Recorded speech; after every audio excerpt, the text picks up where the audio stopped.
Donc, je me présente, Sylvain Charbonneau, chef du transfert des connaissances et innovation. Je tiens à vous remercier sincèrement pour votre présence aujourd'hui à cette conférence. Donc, à titre d'information, nous avions ce matin plus d'une 60aine d'inscriptions au webinaire d'aujourd'hui. Dans le fond, il y avait une représentation d'environ une douzaine d'établissements de santé. Donc, merci beaucoup. Donc, une douzaine d'établissements de santé affiliés à plus de quatre universités à la faculté de médecine.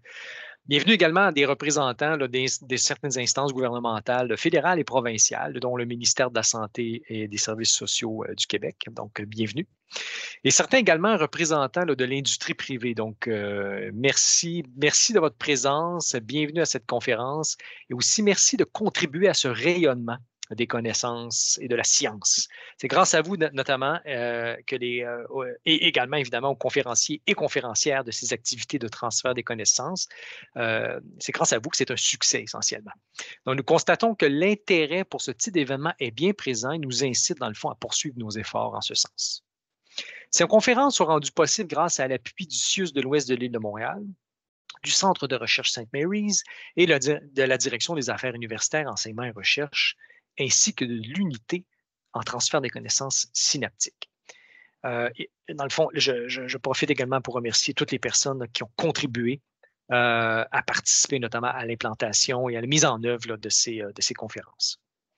La conférence d'aujourd'hui aura pour titre le pourquoi du comment de l'implantation des résultats rapportés par les patients. Donc, pour cette conférence, nous avons l'honneur aujourd'hui donc de recevoir Madame Sylvie Lambert, donc, qui est infirmière de formation et PhD. Donc, Madame Sylvie Lambert est professeure agrégée à l'École des sciences infirmières Ingram de l'Université McGill et chercheuse principale au Centre de recherche St. Mary's. Elle possède une renommée nationale et internationale grâce à ses travaux et par l'obtention de plusieurs prix et récompenses pour ses recherches dans le domaine notamment de l'éducation des patients, de la recherche sur les soignants et des résultats rapportés par les patients. Le tout dans un but d'améliorer l'accès aux soins, le traitement et l'engagement des clients à l'égard des services. Donc, la conférence donc, sera tenue en français. Donc, nous aurons une courte période de questions allouée à la fin de la présentation. Donc, évidemment, vous pourrez poser vos questions dans les deux langues. Ceux et celles qui le souhaitent pourront lever la main, là, puis on pourra tout à fait ouvrir votre micro, votre caméra également. Donc, on garde un contrôle de ce côté-là. Vous pouvez également poser vos questions dans la section clavardage, le fameux chat de la conférence d'aujourd'hui. Notre collègue Marie-Ève Arsenault, aujourd'hui, sera modératrice pour la prise de questions à la fin de la rencontre. Donc, écoutez, sans plus tarder, je passe la parole à notre conférencière, Madame Sylvie Lambert. Merci beaucoup. Merci, M. Charbonneau. Merci aussi à l'équipe de Synaptique de m'avoir invité pour aujourd'hui. Merci à tous et toutes d'être là aujourd'hui, cet après-midi. Il va me faire plaisir de vous présenter le pourquoi du comment de l'implantation des résultats rapportés par les patients, PROMS, particulièrement en oncologie, mais c'est aussi une innovation qu'on voit dans d'autres départements. Donc, ma présentation d'aujourd'hui est en deux temps. Je vais premièrement vous présenter notre projet E-Impact, qui est l'implantation des PROMS à travers le Québec. Et en deuxième temps, un peu qu'est-ce qu'on a appris de la science de la mise en œuvre pour nous aider à l'implantation de E-Impact. Donc, tout d'abord, quand ça vient à Impact, c'est quoi l'enjeu clinique qu'on a voulu adresser avec ce projet-là? Mais l'enjeu clinique, c'est que bon nombre de symptômes ne sont pas suffisamment reconnus et traités en oncologie, on le sait.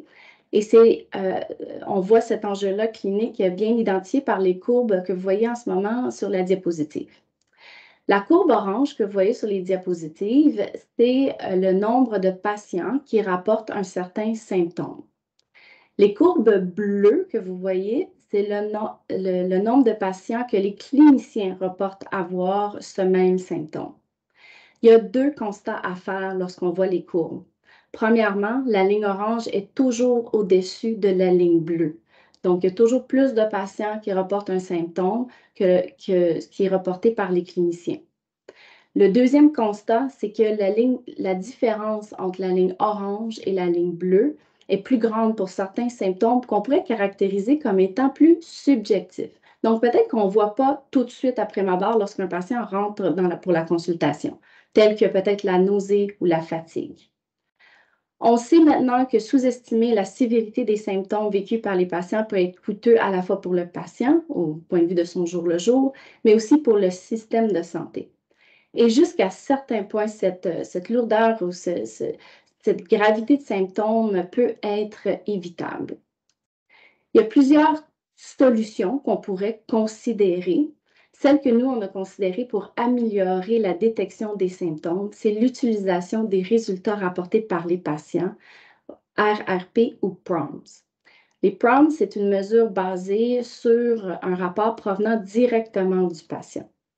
Ce sont généralement des questionnaires validés, que ce soit sur la qualité de vie, les symptômes physiques tels que la douleur, la fatigue et des symptômes aussi plus psychologiques. Celui que vous voyez à l'écran en ce moment, c'est l'échelle d'évaluation des symptômes d'Edmonton. C'est sans doute la mesure la plus utilisée en ce moment en oncologie et même dans d'autres départements.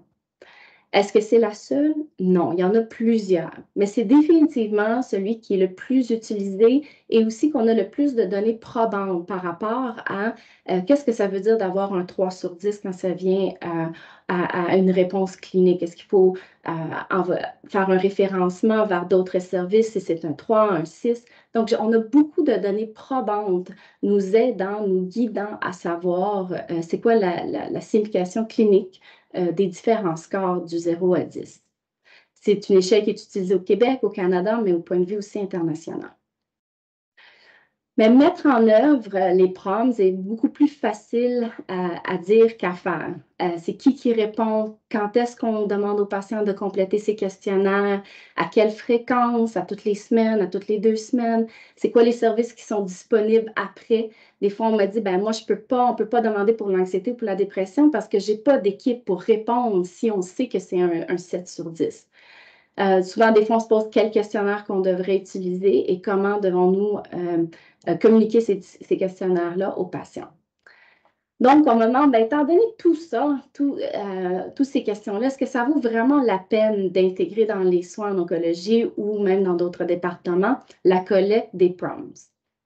La réponse, c'est oui. Parce qu'il y a beaucoup de revues systématiques et de méta-analyses, beaucoup de synthèse des connaissances, de plus de 60 essais randomisés qui nous dit que oui, ça vaut la peine. Ça vaut la peine à plusieurs niveaux. Et on voit ici le résumé de toutes ces études-là quand ça vient à l'impact que ça peut avoir pour le patient, mais aussi pour les services de santé. Donc, on sait que ça peut nous aider à identifier les symptômes les plus préoccupants pour un suivi par l'équipe de soins. On sait que ça peut améliorer la communication entre le patient et l'équipe de soins. Puis, si la communication est améliorée, on sait que c'est un des enjeux les plus significatifs pour les patients. Donc, souvent, on voit aussi une amélioration de la satisfaction à l'égard des soins pour les patients. Et si on sait c'est quoi les symptômes les plus préoccupants dans le 5 minutes, le 10 minutes, le 15 minutes qu'on a avec le patient, on peut vraiment cibler ces symptômes-là et on gagne du temps. Si on est capable de mieux cibler, mieux communiquer, on est capable aussi ensuite d'améliorer la gestion de ces symptômes-là, incluant une détection précoce et une réduction de leur sévérité. Si on est capable de faire ça, bien, il y a une meilleure qualité de vie qui s'ensuit pour les patients. Et souvent, il y a moins d'études, mais on a quand même une indication de plusieurs essais randomisés que ça peut ensuite lier à une utilisation moindre des services de santé et même à une augmentation du taux de survie. Souvent, on dit, ouais, mais ça vient des essais randomisés, les échantillons sont très homogènes. Souvent, les gens qui participent dans les études, c'est des gens hyper motivés. En clinique, c'est beaucoup plus hétérogène. Peut-être que la personne ne sera pas capable de le compléter, le questionnaire va avoir besoin d'aide ou peut-être qu'on n'aura pas le temps de faire le questionnaire. Donc, qu'est-ce qu'on voit quand on fait une mise en œuvre en contexte réel des PROMS? Bien, pour répondre à cette question, on peut se retourner vers 2 provinces au Canada qui ont vraiment fait la mise en œuvre de façon routinière de l'échelle d'Edmonton que vous avez vue sur les diapositives précédentes. Sur la diapositive précédente, et ils ont des centaines de milliers de patients à travers les années et ils commencent à regarder ces grandes bases de données-là et voir si ça fait une différence. Et sur les courbes que vous voyez, à l'écran, qu'est-ce qu'on remarque? C'est par exemple, il y a moins de visites à l'urgence chez les femmes atteintes d'un cancer du sein suite à un seul détection ou dépistage avec l'échelle d'Edmonton. Donc, on voit que même en contexte réel, on voit quand même une bonne différence. Donc, qu'est-ce qu'on fait au Québec en ce moment? On en fait beaucoup, puis depuis plusieurs années. Le tout a commencé lors de la publication par le Programme québécois de cancérologie, ou le PQC, en 2011, des recommandations pour la détection de la détresse. Donc, ce n'est pas d'aujourd'hui qu'on parle de PROMS, ça fait déjà quand même presque plus de 20 ans, plus de 13 ans en oncologie qu'on en parle, parce que les évidences probantes déjà là, il y a 10 ans, étaient déjà assez importantes. Ensuite, de 2012 à 2014 environ, plusieurs centres de cancérologie ont mis en place la détection des symptômes avec des questionnaires papier. Mais c'est sûr qu'on voit quand même un avantage lorsqu'on peut administrer ces questionnaires-là via une plateforme électronique, surtout quand ça vient à l'analyse des données, parce qu'on le sait en ce moment qu'un 2 sur l'anxiété, un 2 sur 10 sur l'anxiété, ce n'est pas la même chose qu'un 2 sur 10 sur la dépression ou sur la nausée. Donc, en utilisant des plateformes électroniques, on est capable d'analyser très rapidement puis d'envoyer l'information rapidement aux cliniciens pour dire « Ah, il y a certains symptômes, là, même si le score est pareil, ça ne veut pas dire la même chose. » Le Québec a collaboré en 2015 à un projet de recherche qui avait le leadership en Ontario. Il y avait 3 centres hospitaliers au Québec, l'Hôpital Juif, le CUSUM et St. Mary's qui ont participé à ce projet-là. Pendant ce temps-là, les évidences probantes continuent à accumuler. En 2017, le Partenariat contre le cancer canadien, le CIPAC, a décidé de lancer une initiative pan-canadienne pour dire, ben, là, il faut commencer vraiment à faire la mise en œuvre des PROMS à travers le Canada, étant donné les évidences probantes en oncologie en ce moment sont trop importantes pour ne pas vraiment avoir un genre de consortium pour la mise en œuvre. Au Québec, c'est notre équipe qui a lancé le projet e-Impact pour la mise en œuvre des PROMS dans notre province. Depuis ce temps-là, il y a eu d'autres projets aussi. Il y a Saro-Mavo, il y a aussi le Rossi Cancer Network, qui a aussi un grand leadership quand ça vient à la mise en œuvre des PROMS. Donc, il y a quand même plusieurs initiatives. Donc, l'objectif de notre projet était de déployer à grande échelle un programme de détection et de gestion des symptômes pour les patients atteints d'un cancer et leurs proches aidants à l'aide de plateformes électroniques. Donc, e-Impact, c'est pour l'implantation électronique des PROMS à travers le Québec. C'est une grande initiative, une grande collaboration. On a collaboré avec 49 cliniciens, gestionnaires, chercheurs, patients, proches aidants à travers 7 centres et les centres se rajoutent. On a établi des collaborations plus récentes aussi avec Charlemagne. Donc, tous ces gens-là sont venus ensemble pour vraiment, en voyant la valeur des PROMS au Québec. Donc, la diapositive que vous voyez ici, c'est les composantes de e-Impact. Et la façon qu'on a développé e-Impact, c'est vraiment, on a distillé tout ce qu'on sait là, de toutes les revues systématiques que je vous ai montrées précédemment, à savoir, quand on veut un programme de PROMS, c'est quoi les composantes qui sont les plus efficaces? Donc, on le sait qu'on a besoin de questionnaires standardisés. Donc, je vais vous montrer sur une diapositive l'algorithme qu'on utilise. On est principalement ancré dans l'échelle d'Edmonton. Avant chaque rendez-vous avec un clinicien attitré, on envoie via une plateforme électronique choisie par les centres hospitaliers le questionnaire. Nous, on n'est pas une plateforme électronique. On est du contenu ancré dans les évidences probantes qu'on téléverse sur la plateforme électronique choisie par le centre. En ce moment, il y a quelques centres qui ont des portails patients, mais en général, les centres n'ont pas de plateforme électronique. Donc, on utilise à défaut Qualtrics, qui est une plateforme de sondage. Ensuite, il y a un rapport qui est généré automatiquement pour le clinicien, ainsi que des alertes qui sont envoyées. Les alertes sont envoyées s'il y a 2 symptômes modérés ou un symptôme sévère. Donc, tous les symptômes sont codifiés pour la sévérité et le rapport sommaire pour les cliniciens identifie le plus clairement possible c'est quoi les symptômes les plus préoccupants. Et le clinicien aussi peut voir là, à travers le temps, si le patient l'a fait plusieurs fois, a rempli plusieurs fois, peut voir l'évolution à travers le temps également des symptômes. Je dirais dans les 10 dernières années ou avant 2010 à peu près, c'était pas mal ça, un programme de PROMS. Mais de plus en plus, on voit que c'est important aussi de s'assurer que le patient est vraiment au centre de la gestion des symptômes.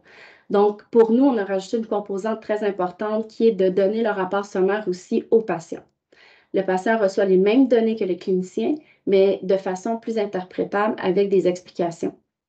On a aussi développé une bibliothèque santé avec des ressources d'autogestion. Donc, chaque symptôme a une fiche santé pour aider le patient, non seulement qui donne de l'information sur ce symptôme-là, mais très pratico-pratique, des stratégies d'autogestion pour aider au jour le jour, soit en attente de son rendez-vous, mais surtout pour les symptômes légers qu'on codifie comme étant verts ou des symptômes ou certains symptômes modérés. On sait que l'autogestion est très, très, très efficace si le patient sait quoi faire et que c'est fait de façon sécuritaire. Ça aussi, c'est très ancré dans les évidences probantes. Donc, notre programme combine ce qu'on sait sur les PROMS, mais qu'est-ce qu'on sait aussi sur l'autogestion des symptômes. Et le tout est ensuite logé dans le dossier médical électronique. En général, ce n'est pas dans le dossier médical électronique lors de la consultation. Il y a certains centres au Québec qui n'ont pas de DME, c'est juste pas possible, mais éventuellement, ça fait son chemin dans le dossier médical électronique parce qu'il y a quand même des décisions qui ont été prises basées sur ce rapport-là. Donc, souvent, c'est en format PDF. Voici le lien pour notre bibliothèque santé. Vous n'êtes pas obligé de faire partie de EMPAC pour y avoir accès. On essaie toujours d'améliorer nos fiches santé pour que ce soit le plus accessible possible et toujours en lien avec les pratiques cliniques courantes des différents centres. Ça, c'est un exemple d'une alerte qu'un clinicien va recevoir. En général, c'est principalement par courriel pour l'instant. Et ça, c'est un exemple de la première page du rapport sommaire qui est généré par Qualtrics pour les centres qui l'utilisent. Donc, vous pouvez voir que dans un clin d'œil, on peut facilement identifier c'est quoi les symptômes sévères, c'est quoi les symptômes modérés. Et si le clinicien veut davantage d'informations à savoir est-ce que ça l'a augmenté, est-ce que ça l'a baissé, bien là, ensuite, il y a 5 à 6 pages qui suivent là, de graphes comme vous voyez ici pour aller chercher l'information plus pointue si nécessaire, seulement vraiment si la première page identifie le besoin de le faire. Donc, vous pouvez voir, on a fait des évaluations. Les cliniciens particulièrement apprécient que ce soit codifié par couleur, là, par sévérité. Et vous pouvez voir que la ligne, on ne le voit pas si bien ici, mais que la ligne verte et jaune et rouge va bouger tout dépendant du symptôme. Et pour le patient aussi, comme vous pouvez voir ici le témoignage, qu'est-ce qui est apprécié des patients, c'est qu'on voit en un coup d'œil les symptômes qui ont l'évolution de leurs symptômes. Ici, sur la diapositive, c'est notre algorithme qu'on a développé, basé sur les projets précédents, en consultation avec nos différentes parties prenantes. Je vais juste mettre l'emphase sur 2 sections.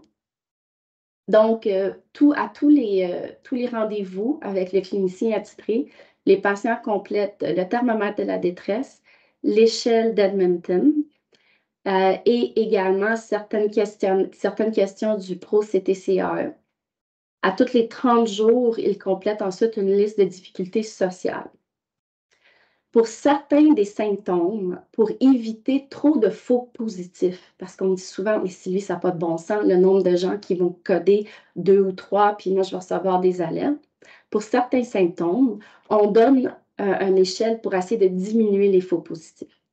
Donc, on peut voir ici pour la dépression, nous, on le sait, avec plus de 10 ans, même 20 ans d'études sur l'échelle d'Edmonton, qu'un 2 sur la dépression, c'est significatif. Donc, par exemple, mais pour empêcher trop de faux positifs, on donne le PHQ-9, qui est une autre mesure de dépression, mais il y a 9 items versus un item de l'échelle d'Edmonton. Donc, on est capable vraiment, de façon plus pointue, à aller cerner c'est quoi la sévérité de la dépression à ce moment-là. Et ensuite, notre alerte ou notre codification de la sévérité est basée sur le résultat du PHQ-9. Et c'est le cas pour d'autres symptômes qui a été identifié par les cliniciens comme étant important d'aller cerner davantage la sévérité et éviter les faux positifs. On a bien sûr une évaluation qui regarde si ça vaut la peine en contexte réel. Même si on a beaucoup d'essais randomisés, on n'a pas beaucoup d'études qui font la mise en œuvre en contexte réel. Puis on veut s'assurer que dans ce contexte-là, un peu comme l'Ontario et l'Alberta le fait, qu'on ne perd pas de notre efficacité. Et en ce moment, on a quand même des bons signaux qu'on semble quand même avoir un impact. C'est des résultats très préliminaires. Vous pouvez voir que les échantillons sont petits. On est toujours en collecte de données, mais ce qu'on remarque, c'est que le score total de l'échelle d'Edmonton dans le groupe contrôle augmente à travers le temps, tandis que celui dans le groupe de impact diminue. Donc, la sévérité des symptômes dans le groupe impact au total diminue. Et on a aussi une diminution du nombre de patients qui rapportent des symptômes sévères dans un impact, tandis que dans le groupe contrôle, c'est stable ou ça l'augmente même. On a aussi des questionnaires de satisfaction auprès des patients, puis en général, c'est quand même assez positif. La plupart nous disent qu'on est allé chercher la plupart des symptômes qu'ils éprouvent. Ça ne prenait pas trop de temps. Ça, c'est une question qu'on me demande souvent. Est-ce que les patients trouvent ça trop long? On essaie vraiment de diminuer le nombre d'items qu'on demande. Et on voit quand même que 50% des patients qui consultent leur rapport sommaire. Moi, je trouve que c'est quand même beaucoup, étant donné que c'est sans aide des cliniciens, on ne les guide pas vraiment, on leur envoie, puis ils l'utilisent de façon autodidacte, là, autodirigée. Fait que moi, je trouve que 50%, là, c'est quelque chose qu'on travaille pour augmenter, pour voir comment on peut les aider à les consulter davantage, mais de façon autodirigée à 100%, c'est quand même élevé 50%. 50%. Puis ceux qui l'ont regardé, par exemple, la plupart trouvent que c'est très clair, puis ça les aide à comprendre leurs symptômes. Encore là, le témoignage d'un patient pour dire c'est les graphes qui nous aident vraiment à tout voir tout de suite. Au point de vue des fiches santé, on voit encore là que c'est 50% des gens qui les consultent. Pour les mêmes raisons, je trouve ça quand même assez bien.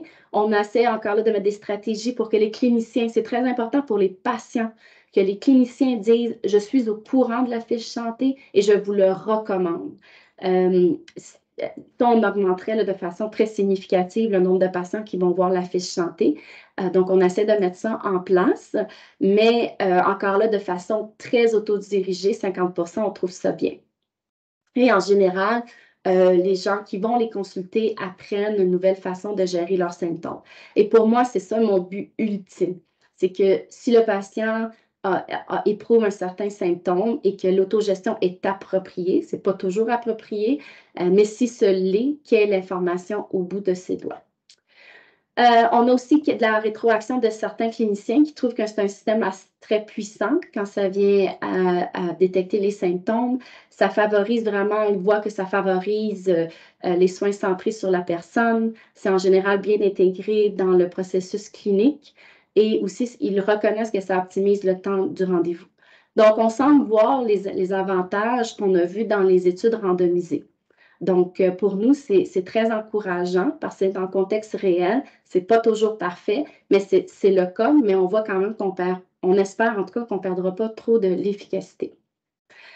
Donc, moi, ce que je vous ai présenté en ce moment, c'est le tronc commun de notre algorithme Impact, mais on a plusieurs sous-projets, cancer du poumon, en survivance. Donc, après les traitements, c'est sûr que ça ne sera pas les mêmes genres de symptômes qu'on veut demander. On a aussi un module en cancer avancé. Il y a certains symptômes qui sont plus, qu'on devrait demander plus pour les gens avec un cancer avancé. On veut vraiment aussi aller chercher les proches aidants. Donc, on sait que les gens avec un cancer qui souvent ont à peu près 75% dans nos études, 75 à 80% des patients ont un proche aidant. Les proches aidants, comme tels, vivent eux aussi de l'anxiété et certains symptômes à cause de leur rôle. On a aussi un projet pour regarder si les patients qui parlent ni français ni anglais, comment ils répondent au questionnaire. Ce n'est pas juste une question de traduction, mais c'est une question aussi de pertinence culturelle. Donc, on est en train de regarder ça. Et également pour notre projet immunothérapie. Donc, c'est vraiment une culture basée sur la mesure en oncologie qu'on essaie d'établir. Mais pendant qu'on essaie de faire un impact, il y a beaucoup de choses qui sont arrivées en même temps. La COVID, c'est la fatigue au niveau du personnel soignant, il y a eu des cyberattaques, il y a les lits à l'urgence, pas de lits à l'urgence, l'attente à l'urgence. Donc, comment qu'on met en œuvre une innovation dans le contexte d'un système de santé qui a plein d'autres priorités, même si on voit des avantages à une innovation telle que les PROM, veut pas, il y a plein d'autres priorités qui viennent en ligne de compte. Au début, on était très axé sur le pourquoi. Donc, on faisait des sessions d'information, les avantages des proms, un peu comme aujourd'hui, quels proms qu'on devrait utiliser. Il y a beaucoup de débats concernant ces quelles mesures qu'on devrait utiliser. Mais on a remarqué qu'à travers le temps, c'est moins ça qui intéressait les équipes, mais plus le comment. Je vais toujours me rappeler, un vendredi matin à 7 h le matin, on m'avait invité de présenter à une équipe. Je fais un peu la présentation que je vous ai faite jusqu'à date et on m'interrompt à la 2e diapositive. Et le chef de département me dit, j'y crois déjà. Moi, ce que je veux savoir, c'est demain matin, si je veux qu'un patient reçoive cette intervention ancrée dans les incidences probantes, je fais comment? Fait, au fil du temps, pas au début, mais au fil du temps, on a vraiment commencé à être plus axé sur le comment qu'on peut mettre en œuvre une innovation telle que e-Impact. Puis c'est à ce moment-là qu'on s'est tourné vers la science de la mise en œuvre. La science de la mise en œuvre, là, vraiment, quand j'y pense, je me sens un peu comme Obélix, que j'y suis tombée dedans, mais que je ne peux pas m'en passer depuis que j'ai découvert tous les outils que ça peut nous apporter. Donc, vraiment très brièvement, c'est quoi la science de la mise en œuvre? C'est l'étude de la manière ou le comment de promouvoir l'adoption de pratiques fondées sur les preuves dans les soins courants en vue d'en améliorer la qualité. Moi, la façon que je vois ça, c'est que la science de la mise en œuvre est ma boîte d'outils. Puis à l'intérieur de cette boîte d'outils, je peux choisir ce que moi peut m'aider dans mon projet. Pour la deuxième partie de ma présentation aujourd'hui, j'aimerais vous présenter 4 outils que moi j'utilise. Il y a certains outils que j'avais mis en place sans réaliser que c'était des outils de la science de la mise en œuvre et d'autres outils que j'ai rajoutés au fil du temps lorsque je me suis rendu compte de tout ce qui était disponible. Puis, je continue à apprendre. Fait qu'aujourd'hui, c'est vraiment une présentation de où j'en suis, ce que j'aurais aimé savoir en 2018 lorsque j'ai commencé ce projet-là. 6 ans plus tard, il y a certaines choses que j'ai découvertes il y a 1 an ou 2 ans. Puis je me suis dit, oh, j'aurais tellement aimé ça.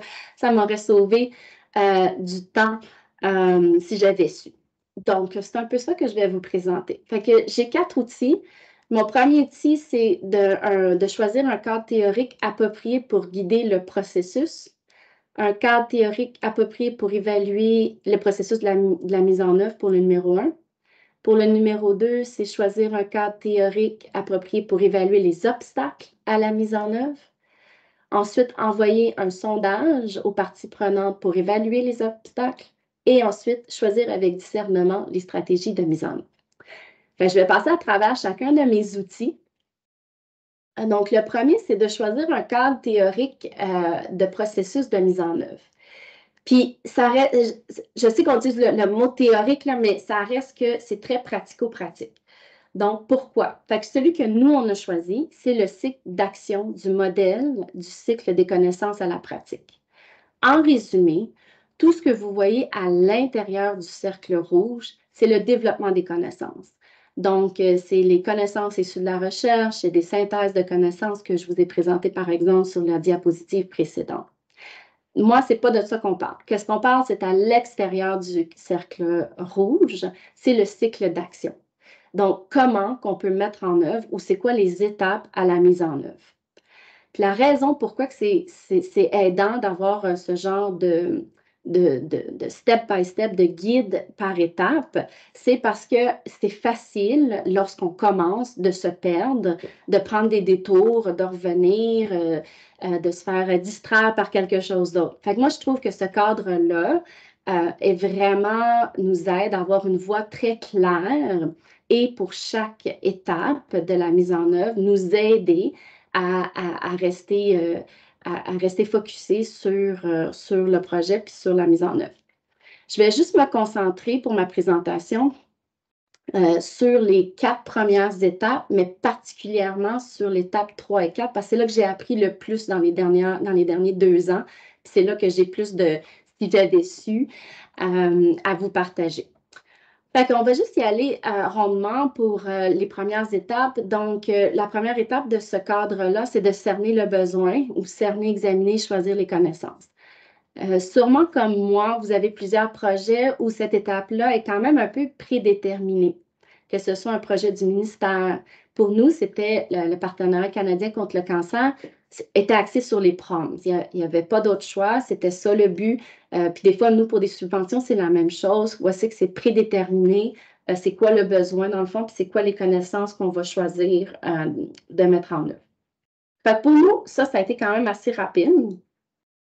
Mais ensuite, la prochaine étape de ce modèle-là, c'est d'adapter les connaissances au contexte local. Pour nous, vous reconnaissez les composants du programme EMPAC que j'ai présenté plus tôt. Pour nous, le questionnaire était aussi quand même déterminé par le CIPAC, par l'initiative. Il fallait utiliser l'échelle d'Edmonton. Mais aussi, vous vous rappelez aussi qu'en 2011, le programme québécois de cancérologie avait un groupe de travail où c'est que l'échelle d'Edmonton avait aussi été choisie avec d'autres outils.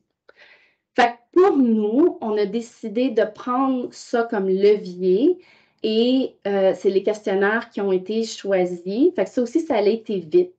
On peut se perdre quand même longtemps là, à choisir des questions. Puis moi, ce que j'ai appris aussi, c'est pas tant les questions, mais c'est plus aussi qu'est-ce qui arrive et la discussion qui arrive suite aux résultats. Fait que c'est pas tant pour moi, c'est pas tant les prompts, mais c'est qu'est-ce qui arrive après. Fait en rétrospective, je suis contente que ça ait été choisi un peu pour nous parce que ça nous a tout de suite lancé dans ce qu'il fallait vraiment discuter puis adapter aux connaissances, aux contextes locaux. C'est tout le reste, dans le fond.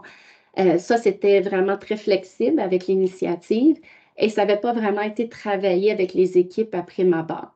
Donc, nous, ce qu'on a fait, c'est qu'on a mis en place des groupes de travail, deux principaux groupes de travail, celui pour l'éducation aux patients, donc tout ce qui avait l'autogestion, puis c'est sûr aussi pour les PROMs.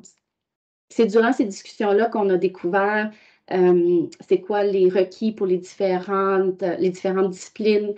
Donc, pour certaines disciplines, les suivis systématiques, ça ne fait pas partie de leur champ de pratique. Pour d'autres, oui. Donc, c'est toutes là les discussions qu'il a fallu quand même avoir avec tous les centres parce qu'il y a aussi le fait que la façon que les soins sont organisés par chacun des centres est très différent. Donc, comment qu'on peut capitaliser sur les différents processus en place. Donc, ça, c'était un travail qui a quand même duré sur presque un an. Ce n'est pas à négliger à quel point il fallait adapter tout le processus, toutes les composantes du programme aux différents centres.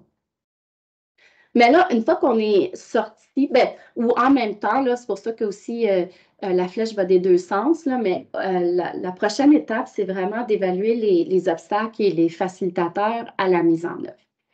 Là, je vais vous présenter ce que j'ai fait, ce que nous avions fait en 2018 et lorsqu'il y a des centres qui se rajoutent, ce que nous faisons maintenant en 2024, ancré dans la science de la mise en œuvre. Donc, ce qu'on a fait au début, c'est qu'il y avait, si je ne vais pas vous rappeler, mais la diapositive précédente, il y avait le projet, un des premiers projets électroniques des PROMs, IP Hub, que nous, on avait participé en 2015. On s'est beaucoup, beaucoup, beaucoup fié au processus qui avait été fait pour ce projet-là, pour initier EMPAC. Donc, on avait quand même nominé des gestionnaires champions dans chaque centre pour le projet. Et on avait fait une journée de lancement de projet. Et à cette journée-là, on avait donné un sondage sur les barrières. On a demandé quels sont les avantages perçus des PROMs, quels défis rencontrez-vous, quelles suggestions vous avez par rapport aux PROMs. Ça a quand même été aidant. On a découvert qu'il y avait quand même 75% des centres qui étaient prêts à un changement dans la façon qu'ils donnaient les PROMs.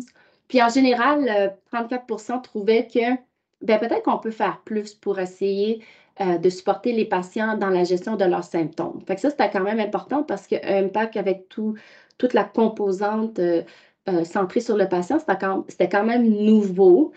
Fait qu'on voyait quand même que ça semblait quelque chose que les centres voulaient faire. On a identifié plusieurs barrières, c'est sur le temps, l'argent, l'intégration dans le flux clinique, la volumétrie des patients, de patients.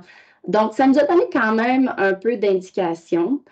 On a mis en place plusieurs stratégies pour adresser les barrières. Encore là, plus basé sur l'expérience. À ce moment-là, moi, quand ça vient à la science de la mise en œuvre, je n'étais pas vraiment au courant comment que cette science-là pourrait nous aider. C'était basé sur nos expériences antécédentes qui avaient quand même été, somme toute, positives. Donc, on a fait un peu un copier-coller de cette expérience-là. Le financement, c'est sûr qui était important du CIPAC pour la plateforme électronique et pour certaines ressources, dont le coordinateur de site pour faciliter le référencement. On avait des champions dans chaque centre. Nous, comme équipe, on présentait quand même une source de support centralisée, que ce soit pour le développement de ressources, le développement des fiches santé. Donc, tout était centralisé. Lorsque les centres avaient une question, on venait vers nous. On avait des groupes de travail, on organisait des réunions d'éducation, on donnait un crédit de formation continue pour aider, pour que les équipes puissent participer, mais qu'en même temps, eux, ça les aidait aussi. Donc, on avait toutes ces stratégies-là. Moi, ce que je me suis rendu compte à travers le temps, c'est qu'on utilisait des stratégies basées sur nos expériences antérieures, mais sans savoir vraiment s'il s'agissait de bonnes stratégies. Est-ce que c'est vraiment ce qu'il faut utiliser? Fait que là, je vais vous présenter mon outil 2 et 3 de la science de la mise en œuvre, qui est un cadre théorique approprié pour évaluer les obstacles, et aussi comment on aurait pu faire un sondage qui était mieux que celui qu'on a fait, mais qui maintenant est mieux. Donc, malgré qu'un cadre théorique de processus vous empêche de vous perdre là, quand on met en œuvre un projet, puis que ce soit les prompts ou que ce soit n'importe quel autre projet que vous avez, quand ça vient quand même évaluer les obstacles, on a comme besoin d'un autre cadre qui va nous dire, ouais, mais c'est quoi les obstacles qu'on devrait regarder? Le cycle d'action ne nous donne pas de temps, nous guide pas de temps quand ça vient à ça.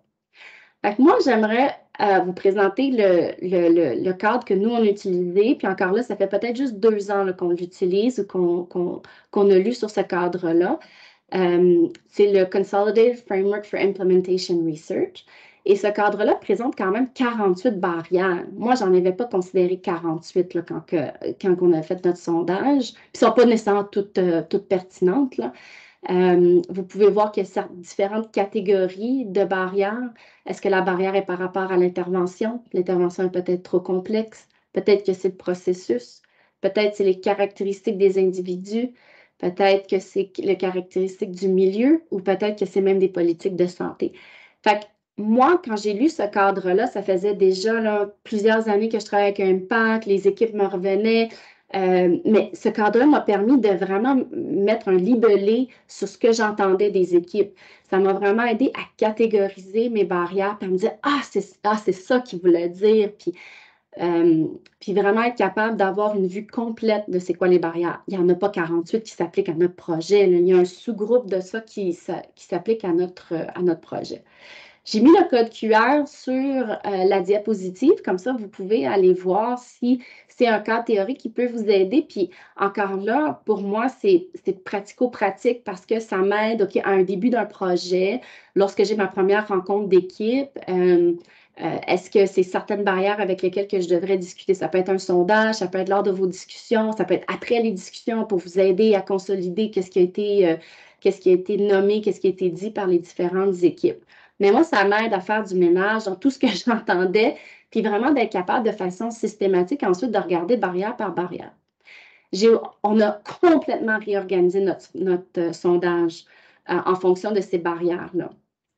Encore là, j'ai un code QR. Vous pouvez aller voir le sondage qu'on a mis en place. C'est sûr, c'est spécifique à Impact, mais vous pouvez remplacer Impact par n'importe quel autre projet que vous avez.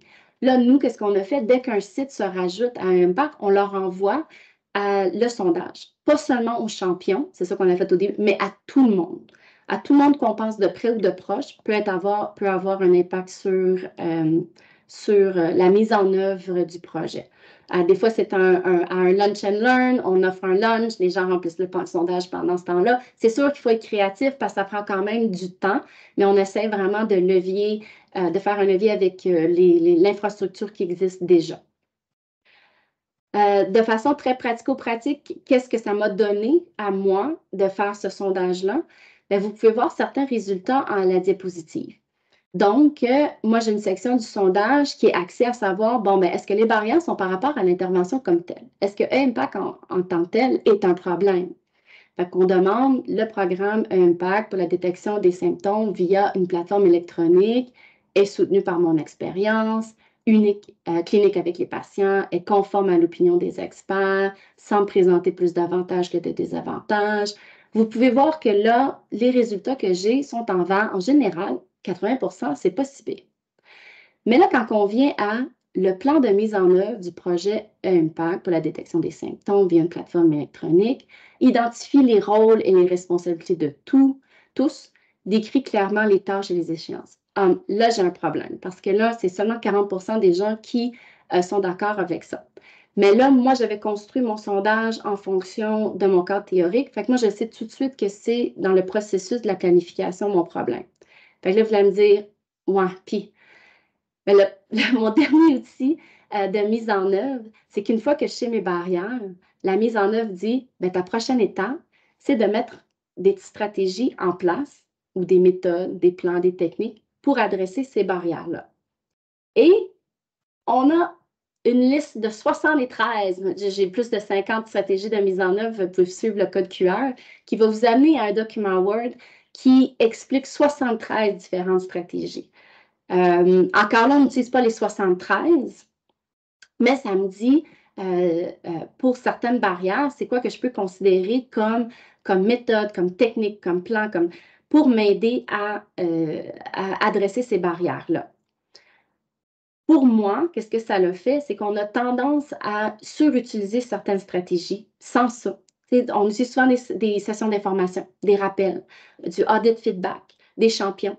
C'est des stratégies qui fonctionnent, mais ça ne fonctionne pas nécessairement pour toutes les barrières qu'on peut nécessairement avoir. Donc, pour moi, c'est devenu la combinaison des barrières avec des stratégies de mise en œuvre. C'est devenu vraiment une combinaison d'outils très, très, très puissante.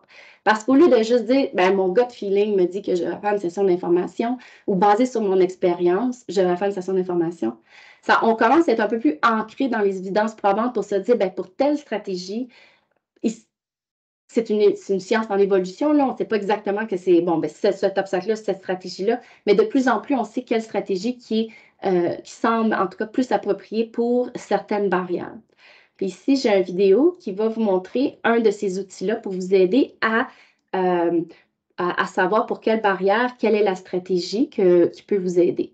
Fait qu'encore là, j'ai un code QR qui va vous amener au document Excel que vous voyez à l'écran. Puis là, ce que vous avez vu au début de la vidéo, c'est que sur un des onglets, j'ai sélectionné l'intervention, les caractéristiques d'intervention. Bien, je l'ai ici, on va juste attendre ici. Fait que là, moi, je savais sur mon sondage précédent que les caractéristiques de l'intervention étaient quand même positives. Fait que si on regarde quand même si les caractéristiques de l'intervention sont un problème, quelles sont mes stratégies de mise en œuvre que je pourrais utiliser. Puis là, on le voit, identifier un champion, que l'intervention soit adaptable, qu'on ait des sessions d'éducation. Ben, moi, c'est tout ça que j'ai fait au début. Fait que, tu sais, sans le savoir, les stratégies que j'avais mis basées sur mon expérience, selon cet outil-là, me dit, ben oui, mais ça, c'est des stratégies plus axées sur les caractéristiques des interventions. Fait que c'est peut-être pour ça qu'on a trouvé qu'en général, c'était quand même assez positif des équipes. Les caractéristiques des interventions n'étaient pas vraiment un problème. Mais là où c'est un problème, puis vous voyez ici sur l'outil, c'est quand ça vient au processus. Je n'ai pas fait une bonne job quand ça vient au processus. Mais quand je regarde ici sur qu'est-ce que ça me donne comme résultat, bien, ça dit de développer un blueprint. Ça me dit de développer un plan d'action. Ben, moi, je n'en avais pas fait de plan d'action. C'est peut-être pour ça que j'ai en ce moment un problème avec cette barrière-là. C'est un peu là qu'on en est rendu, mon équipe et moi. c'est de regarder avec chaque obstacle qu'on rencontre. Ce n'est pas toujours des sondages. Des fois, c'est basé sur les discussions qu'on a avec les équipes. On a une rencontre. Certaines personnes parlent, ouais, mais moi, j'avais déjà un projet en place, j'avais déjà ci, j'avais déjà ça. On regarde, OK, ben, c'est quoi ces barrières-là? Correspondent à quelle barrière selon mon cadre théorique? Puis ensuite, on regarde avec cet outil-là, ben, c'est quoi les stratégies qui peuvent nous aider à adresser ces barrières-là et aller de l'avant. Encore là, un code QR. Mais c'est pas non plus, c'est pas magique non plus. Il reste des tensions qu'on essaie d'adresser à tous les jours. Donc, même si la stratégie de mise en œuvre est d'avoir un champion, ben, les champions, ils sont remplacés, ils partent, sont appelés à d'autres priorités. Nous, en général, en ce moment, une de nos leçons tirées, c'est quand même d'en avoir plus qu'un. Et c'est de clarifier les rôles et les responsabilités de chacun. Il reste toujours pas beaucoup de temps pour les rencontres. Même si on a des groupes de travail, même si on a des présentations d'informations. Nous, ce qu'on a trouvé, qu'est-ce qui fonctionne le mieux, c'est d'utiliser les infrastructures existantes.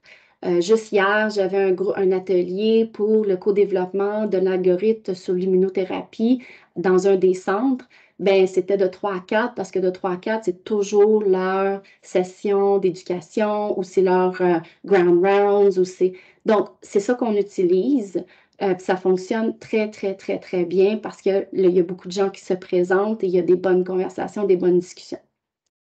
Ben, c'est ça, les disponibilités pour les groupes de travail. Donc, ce qu'on a appris, c'est que d'essayer de développer un plan de communication à plusieurs volets et peut-être de travailler justement avec le département des communications pour voir, mais c'est pas nécessairement d'être obligé d'une rencontre. Est-ce qu'il y a d'autres façons qu'on peut communiquer et véhiculer nos différents messages? Donc, en conclusion, je vous ai présenté notre parcours de 6 ans. On apprend toujours, on continue de développer nos connaissances puis de voir qu'est-ce qui est utile quand ça vient à la mise en œuvre d'un projet comme un impact. Donc, mes 5 recommandations pour un projet de mise en œuvre réussi, il faut définir le quoi et le pourquoi. Donc, c'est pas pour dire que c'est pas important, mais c'est bien de reconnaître que ce n'est que le début. Nous, on s'était comme un peu arrêté à ça, sans réaliser qu'il faut vraiment mettre l'emphase sur le comment. Pour le comment, je vous suggère de choisir un cadre de processus, comme ça, on ne se perd pas. On ne va pas dans des tangentes qu'on n'a pas besoin, on reste focusé, ça va nous gagner du temps en bout de ligne. Je recommande toutefois de bien cibler les obstacles et les facilitateurs en utilisant le cadre tel que je vous ai présenté, mais il y en a d'autres qui existent.